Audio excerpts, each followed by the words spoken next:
ആ വാ മോളെ, വാ മോളെ. എന്താ ഉമ്മ വത്തക്ക വില? കിലോ 60 മോളെ. ഇതിന് 60? ഇതിനെ കണ്ടിട്ടാകെ 30 വില തോന്നുള്ളൂ. 60 തരാൻ പറ്റില്ല. 30 ആണെങ്കിൽ ഞാൻ വാങ്ങാം.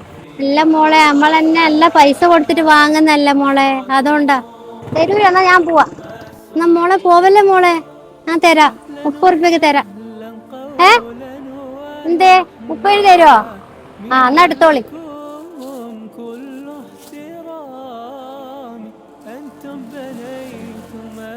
മോളെ ആ എന്നാ ശരി. ആഹാ എങ്ങനെ പറ്റിച്ച് നോക്കി. 60 സാധനം 30 വാങ്ങി. അയ്യോ ഉമ്മാനെയും പറ്റിച്ചു. എന്താ ഒരു പേപ്പറ്? ട്രാഫിക്കിന്റെ ഫൈനാണല്ലോ, 2500 നിസ്സഹായരായ ഒരു പാവപ്പെട്ടവരെ നിങ്ങൾ പറ്റിച്ചു കഴിഞ്ഞാൽ അള്ളാഹു ഇരട്ടിയായി നിങ്ങൾക്ക് പരീക്ഷണം നൽകുക തന്നെ ചെയ്യും.